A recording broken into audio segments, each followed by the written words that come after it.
Hello Cartoon Tank fans. So I finally built all 20 model kits from Meng for the World War Toons franchise. It's some sort of video game where you can, play characters and take command of different tanks, but they're all tuned out. So I just like deformed things because I don't like, A, they look cool, but B, I don't expect them to look perfect. So I'm generally happy with all of them. So I'm going to go in chronological order first of all the model kits, and then we'll compare sizes and stuff like that. So the very first kit, WWT-001, is a Tiger 1 tank. So one of the most popular tanks of the war, big heavy beast. And this one is probably the least advanced of all their model kits, which makes sense being the first one. So you'll see all the cable stuff, it's all just molded into the body. That's a separate piece at least, but that axe there, these bars, they're just molded into the hull. And then also, all of these have rubber tracks, and that's a big problem because commenters mentioned that he's built a few and the tracks are broken because they're rubber. They snap. They die out. So for me on this one, you'll see I have some sanding marks here in the corners. For some reason, the hull top and the rear just didn't fit right. So I had to do a bunch of mods or extra work for that one, which is unfortunate, but I like the winter paint job. This is like a Michael Whitman paint job. He was the greatest tank ace of the war for sure, possibly of all time. Now the second model kit is probably the world's most famous World War II tank, the Sherman tank. So the Allies just went with numbers instead of quality. So these were not the best tanks of the war, but they kept cranking them out and sadly dying to free the world. Okay, now the problem with this model kit, this is a medium-sized tank in the real world, but this is the size of a small tank in this World War Toons. They just made it a small size. It makes no sense. It should be like 50% bigger. Smaller than the last tank, but bigger than this. I don't recall too many... Oh wait, there were some issues I think, possibly. Maybe some of these rings, you gotta be really careful putting those into the holes. You might want to drill out some of the holes. You don't want to force it because you'll break the plastic, and I don't even think that one's in all the way. But I think the little machine gun thing, yeah, that pivots up a little, up and down and stuff. So all in all, it's a cool looking tank, just not next to the other model kits because it's out of proportion, out of size. The third tank in the lineup is the King Tiger Porsche. So now we're back to a large tank, a heavy tank. And it was a really heavy tank in the real life. I think high 60s, maybe 70 tons, somewhere like that. I don't recall anything majorly wrong as far as putting this model kit together. It just seemed to go together with, no problems. So, okay, let me get the fourth tank kit out. That is the Russian KV-2, which is a heavy tank as well. A little bit smaller than that King Tiger, but definitely still looks like a large-sized tank. This is a Yufan figure you can buy off AliExpress, and it's just the bust. There's no legs or anything like that. But it looks like a Russian, so I thought it would work well. To my recollection, nothing majorly wrong with this model kit, but you'll have to look up all these kits if you want to see me building them and complaining about anything at the end. This is a really cool one, though. Okay, the next one is a Panzer III, one of the most populous tanks in World War II. I think those hatches were designed to be open, but I may have glued them shut. I find a lot of hinges are very delicate, so you don't really want to play around with these things. They're model kits. They're meant to be static, in my opinion, although they design them so they're supposed to be rolled, and I don't think it's a good idea to do so, but whatever. Let's get the sixth model is the famous T-34, the most populous Russian or Soviet tank of the day, and this, I believe, may have been the tank that really popularized sloped armor, effectively increasing the effectiveness of the steel by basically ricocheting projectiles. Okay, just thinking off the top of my head, I don't recall too much wrong with this model kit. Yeah, alright. You know, some of these I paint a lot, some of them I don't paint much at all. I painted a few of them with a lot of effort. This one I took a scriber and literally scratched it. Then I filled in the scratches with gunmetal, and then I weathered it, so they look like real, you know, raw metal scratches. So this one I didn't put much time in because it was one of the more recent ones. This is the 7th kit, the Panther 5, or Panzer 5, known as the Panther. And you'll see it has sloped armor like the T-34. Nothing majorly wrong as far as putting this kit together. I just didn't put much effort into it because I know the tracks are going to break at some point in time. Still, that's a cool tank in real life. It looks very cartoony here. The next one in the lineup is the Sherman Firefly. So the Firefly is basically a Sherman tank with a really big, you know, gun. But again, this is a medium-sized tank in the real world, and it looks like a light tank, a small tank in this tooned world, so it's unfortunate.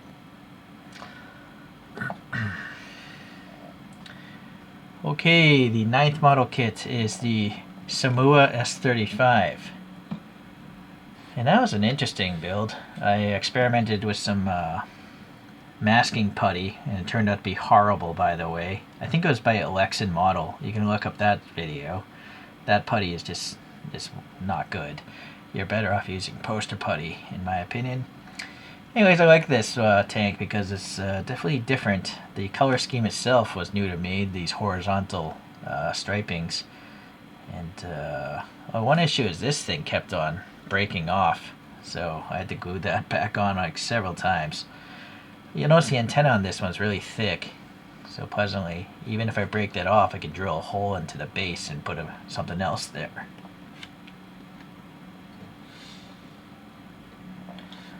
So the 10th model kit is the M26 Pershing, perhaps the most modern from the World War Toons tank. This was late in the war, and even served in Korea and stuff. This tank also, no major problems. I just accidentally, you know, I put this antenna in early, so it broke off early. So again, you probably don't want to put the antenna in until the very end. And the Pershing tanks are pretty plain looking in general, so not easy to paint. Okay, we have a small Panzer 38T, so that's a lightweight tank. And it's cute, you know, little thing like that. Let me just think if there's any issues. I was experimenting, I think, with the AK rust solutions, and I think they're fantastic. It's possible there's a nub there. I'm not sure if that was left intentionally or if I was lazy and I didn't sand it off. I think I drilled out the machine gun barrels on that as well. Anyways, it's cool. I like it. Just a small little tank. The next model kit here is the M5 Stuart, number 12 in the lineup. And again, I drilled out the machine guns. I like how this one has this floating cable over there. But again, you might want to put that in last. Now this one looks small. It is a light tank, so it should look small, unlike the Sherman. But the Sherman's around the same size as this. A lot of funky parts here. I think I would recommend you maybe don't clip those off until you really read the instructions. I tend to just clip everything off and then figure it out. But it takes a lot of experimenting figuring out which one goes where. And so if you want to save time, clip the parts off when you need them.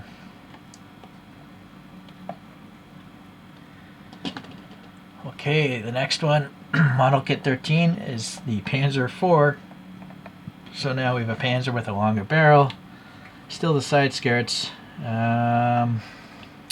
These side skirts also come off. You can lift it up and then pull it off those pegs.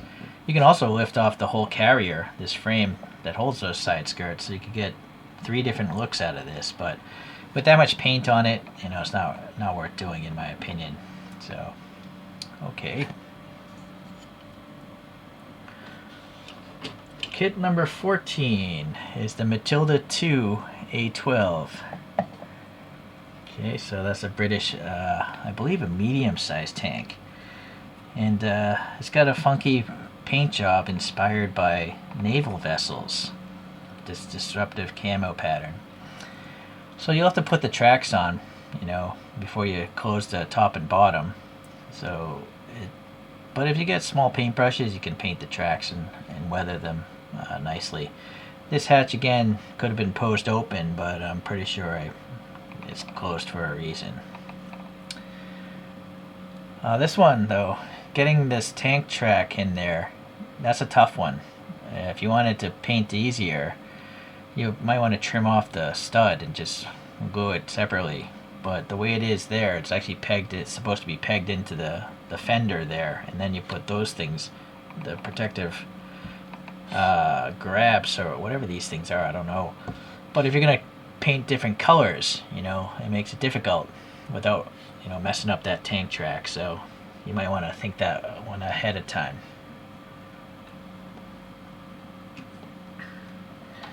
Okay, kit number 15 is the Tiger 1 with the Porsche chassis, I guess. So you'll see the turret's far more forward. It's a heavy tank, so it looks quite large, as it should. And a lot of nice details on this one. Now this one I put a lot of effort in. I painted I primered it black, and then painted the gray, and then I scraped off the gray, so you're literally seeing the black primer and some metal below it. There might even be silver under this gray. So these are real scratches revealing different colors beneath the paint. So I suppose this could be the most realistic paint job I've done. I don't put too much time into painting my models myself. I don't like painting. Okay, now kit number 16 is the Char B1. So this is a French heavy tank, and yeah, it's a funky one. It's asymmetric in many ways, and it's got the tracks go all the way around again. This one I hand painted all the camouflage, just with watered down Vallejo paint. So all these are painted with Vallejo. But I have to make note that you have to go over the things like 4 times if you're going to avoid paintbrush strokes. So it takes a very long time. And this one I spent a lot of time in as well. Again, primering it, and then maybe having some metal, and then painting the camo. It took a long time to make this one. But I like the asymmetry of its design. I think the tank tracks are kind of lame though. They look very muted.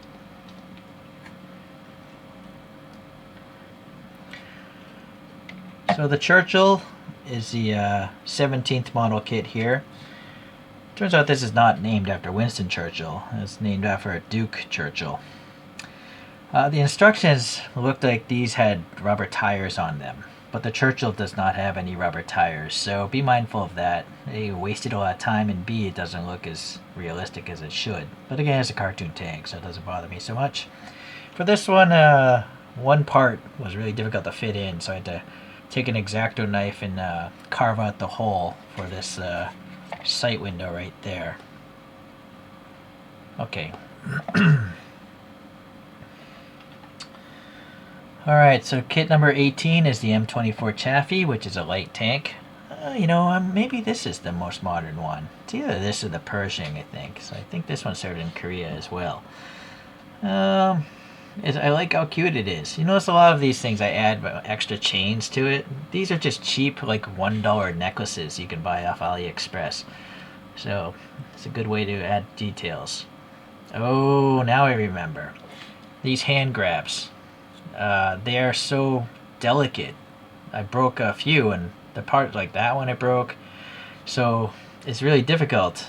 In this case, yeah, I broke both of those. You should drill out all these holes, because I was so lucky that I found the part that broke off, because it's so small and it flew somewhere into the room. So if you want to avoid that hassle, any sort of resistance, drill out the hole. This one I think also I added a little Gundam detail, just because I had it. Okay. So kit number 19. That is another light tank, I believe, the Panzer II. I like how this one, the antenna is protected in that wooden tray. The hatches again can open, but the hinges are only half of a loop, so that's the problem with it. I don't think there are any major problems. This one has a really cool cable. This is a little separate piece holding it to the hook, and that thing just floats. So that's the best cable I've seen in the lineup.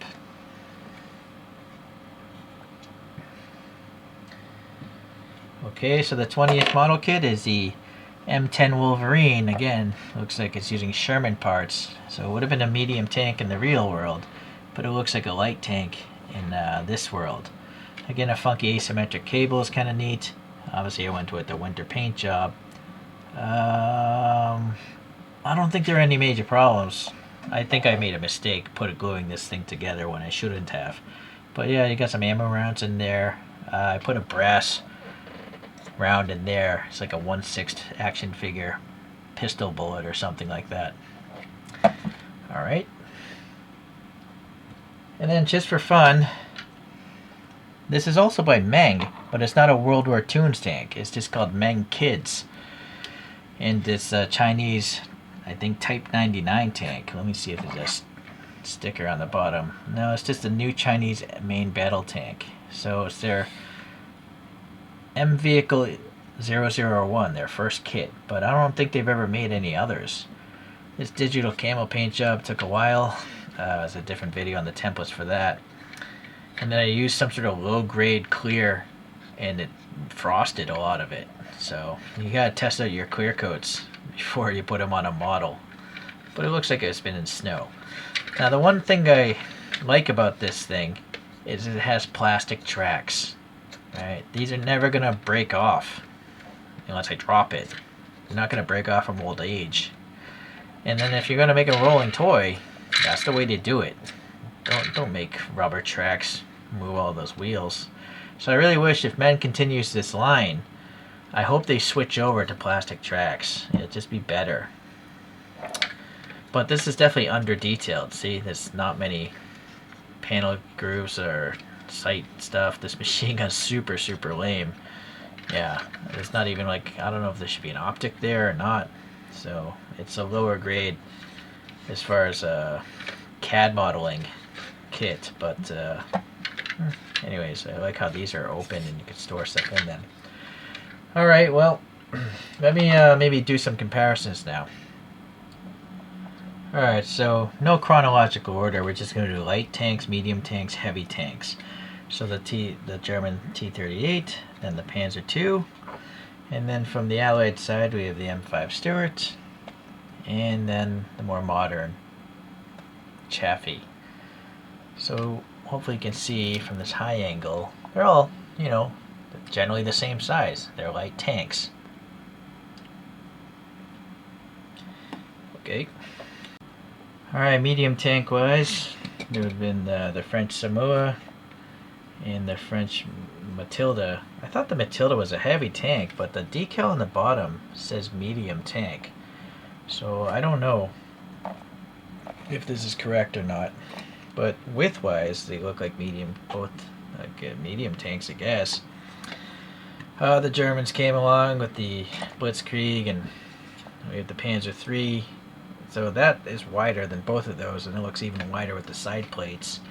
The Panzer IV as well. I believe at some point the Russian T-34 came out with its sloped armor. Started taking out some stuff.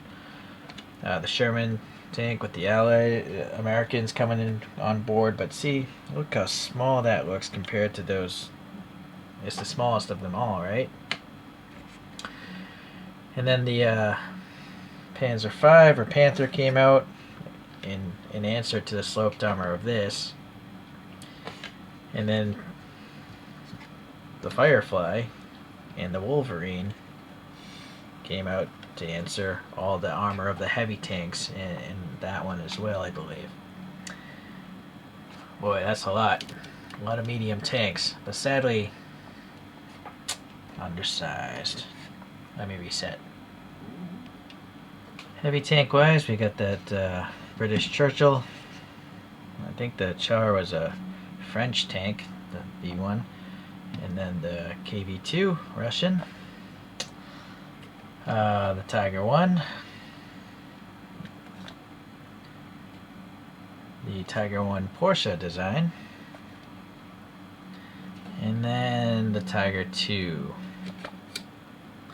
It's quite interesting. The Tiger 2 should be much bigger than that, I believe. Well, bigger than both of those, but this looks like it's the largest of them all.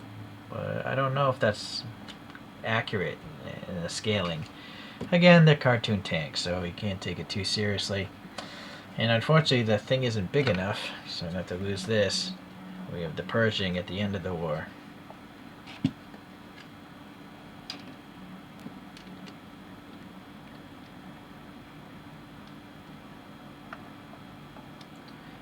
Alright, so just if you like certain factions or countries or continents, here are the Allied tanks of Europe. So you got the T-34 and the two Russian, the KV-2 there. And then the French, we have the Samoa and the Char B1, Char Schneider B1. And then the British have the Matilda II and the Churchill. So, yeah. They're medium heavy, medium heavy, medium heavy if I recall. So you can do that. And so if you like German tanks, you got the T-38. I should move this over actually. The Panzer II. Medium tanks, you got the Panzer III, 4, Panzer V. And then the heavies, you got the Tiger 1, the normal one, the Tiger 1 Porsche version, and then the Tiger 2 Porsche version. One glaring omission from this collection is the Tiger 2 regular production with the Henschel turret, or it's not actually a Henschel turret, but that's what it's known as. It's a different turret, the more common one, production. This is more like a prototype kind of turret, to my understanding. So sadly, the Americans have the lamest collection because so many are grossly undersized. This is properly sized. It's the M5 lightweight tank. But again, the Sherman looks the same size. The Firefly looks the same size. The M10 Wolverine looks the same size. But they really should be bigger. And there's the Chaffee, which is a light tank also. And then you have the Pershing, which is a heavy tank. So really, these three should be somewhere in between the size of this and that. And that's where the collection falls down. So, which are my favorites? I'm going to pick my top 3. I would say the KV-2, although the tracks on the KV-2 don't make sense. But I just love the proportions of it. Even the real KV-2 looks a little bit funny because it's such a tall turret. And then this Char B1, because it's so old school looking. It looks like a Mark V tank, you know, from World War I. But yeah, I have to go with the Tiger 1. Even though this is the lamest of the kits, it's just my favorite tank from World War II. Alright, that's it then. So if you had any favorites, leave a comment. Or maybe go and try to buy a model kit, make it yourself, or give it to your kid to try out. The big issue though is these rubber tracks. That's the big problem. Actually, we'll just leave that up here. Now, does this mean this is the end of my cartoon tank model kits? No, it's not. There's new brands. There's another brand called Tiger that does put out some deformed ones, including a Sherman. We'll see if that corrects the size problem. And also Trumpeter has, I did one model kit of a Trumpeter, and actually I have it here, hold on. The Sturm Tiger. The Sturm Tiger, but it's smaller than this. Same chassis, but physically smaller model. But that has plastic tracks that are held together with string. You don't have to string it. It just comes, they're molded in strings. So there's 3 more model kits from this brand that I will try out, and we'll have to see if it corrects the sizing issues from this brand. I've broken several of these antennae off already, so you don't really want to move these around too much. But I guess you can drill them out and put in a metal wire instead. Okay, thank you for watching, and we'll see you later when I do another cartooned tank video. Bye.